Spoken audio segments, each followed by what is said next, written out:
Thank you. I now give the floor to the distinguished representative of India. Mr. President, India is compelled to exercise its right of reply in response to references made to it during the high-level segment by Pakistan and the OIC. We categorically reject these allegations. The OIC, by parroting Pakistan's propaganda, only reveals how deeply it has allowed itself to be co-opted by one member, reducing itself to an echo chamber for one country's political compulsions. Pakistan's incessant propaganda now reeks of envy.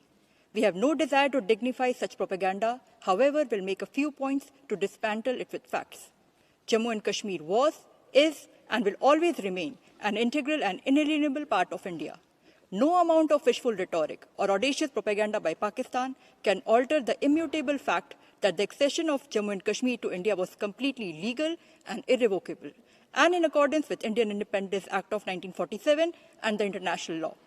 In fact, the only outstanding dispute regarding this region is the illegal occupation of Indian territories by Pakistan. We call upon Pakistan to vacate these areas which remain under its forcible occupation.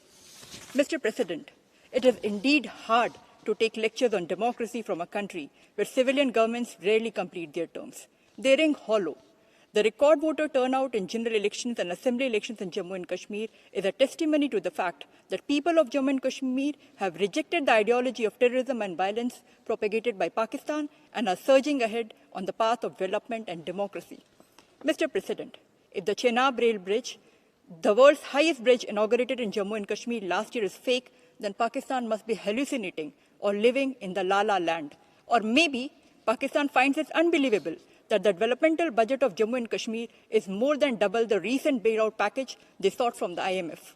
Mr. President, to conclude, despite Pakistan's efforts to destabilize the region through relentless state-sponsored terrorism, Jammu and Kashmir continues to surge ahead, politically, economically, and socially. Pakistan would do well if it focuses on fixing its deepening internal crisis than to mask them with grandstanding at such platform. The world can certainly see through its charade. Thank you.